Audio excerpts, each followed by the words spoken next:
Welcome to banking process guys. अगर आप HDFC bank के कस्टमर हैं और आपके सेविंग अकाउंट में आपको फ्लेक्सी पे लिमिट मिली हुई है और फ्लेक्सी पे लिमिट के थ्रू अगर आप कोई भी प्रोडक्ट को परचेज करते हैं, परचेज किया हुआ प्रोडक्ट आप बाय चांस अगर कैंसिल कर लेते हैं या फिर प्रोडक्ट आपको रिसीव होने के बाद में किसी कारण से वो प्रोडक्ट आपको अगर वापस रिटर्न करना होता है, तो जो भी फ्लेक्सी पे का रिफंड होता है वो आपको कैसे मिलेगा, कब मिलेगा और आपका जो रिफंड होगा वो कहां पर क्रेडिट होगा, इस वीडियो में आपको पूरी डिटेल बताने वाला हूं। जैसा कि गाइस आपको पता होगा, HDFC बैंक अपने अकाउंट होल्डर को फ्लेक्सी पे लिमिट प्रोवाइड करता है। अगर आप अपने बैंक अकाउंट को मेंटेन करते हैं, यूज करते हैं, तो एक टाइम बाद आपको फ्लेक्सी पे यानी कि पे लेटर की सुविधा मिलती है।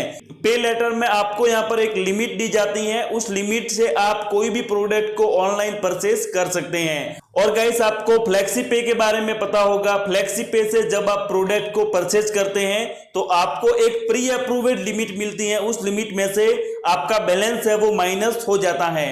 जितने वैल्यू की आप शॉपिंग करते हैं उतना अमाउंट आपके फ्लेक्सी पे लिमिट में से डिडक्ट हो जाता है, लेकिन ये अमाउंट प्रोसेस होने में कुछ टाइम लगता है।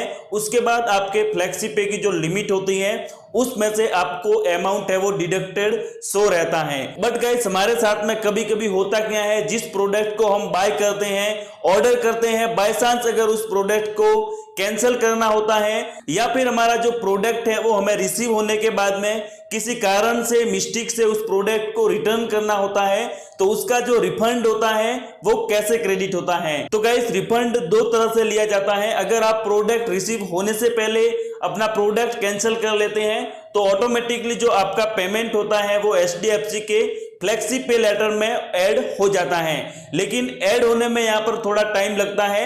और अगर आप प्रोडक्ट को ऑर्डर कर लिया है, आपने रिसीव भी कर लिया है, बाय चांस किसी मिस्टेक से अगर आपको वो प्रोडक्ट रिटर्न करना होता है या फिर आपको वो प्रोडक्ट वापस देना होता है, तो उसका जो पेमेंट होता है वो आपके फ्लेक्सी पे में ही क्रेडिट होगा, बट उसमें थोड़ा प्रोसेसिंग टाइम ज्यादा लगेगा।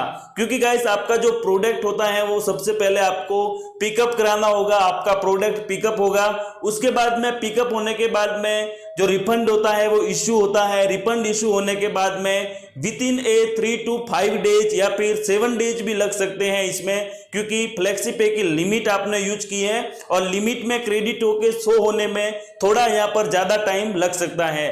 हालांकि अगर आप किसी नॉर्मल डेबिट या फिर क्रेडिट कार्ड से अपने प्रोडक्ट को ऑर्डर करते हैं, बाय करते हैं, तो आपका जो भी फंड होता है, रिफंड होता है, वो आपके डेबिट या फिर क्रेडिट कार्ड में इंस्टेंट ऐड हो जाता है। लेकिन फ्लेक्सी पे में अगर आप किसी प्रोडक्ट को कैंसिल करते हैं, रिटर्न करते हैं, तो यहाँ पर आपका फंड क्रेडिट तो हो जाता है, बट हो सकता है शो होने में थोड़ा टाइम लगे। एक बात और दोस्तों, जो भी प्रोडक्ट आप ऑर्डर करेंगे, जिस वैल्यू का प्रोडक्ट आप ऑर्डर करेंगे, उसका आपका एक लोन क्रिएट होगा। उस लोन को आपको लोन वाले सेक्शन में जाके व्यू करना है, और जैसा कि आप प्रोडक्ट को ऑर्डर कर लेते हैं उसके बाद रिटर्न कर लेते हैं, उतने में आपका लोन क्रिएट हो जाता है। तो यहां पर आपको कोई भी क्लोज करने की जरूरत नहीं है। अगर आप प्रोडक्ट को वापस कर रहे हैं तो आपका रिफंड जब फ्लेक्सी पे में आएगा, बैंक के पास में आएगा, तो आपका जो लोन क्रिएट हुआ है वो ऑटोमेटिकली क्लोज होके लैप्स हो जाएगा। तो आपको यहां पर कोई भी मैन्युअली क्लोज करने की जरूरत नहीं है या फिर पेमेंट करने की जरूरत नहीं है। तो गाइस आई होप कि आपको ये शॉर्ट इंफॉर्मेशन अच्छी लगी होगी। अगर वीडियो अच्छा लगा हो तो लाइक करें,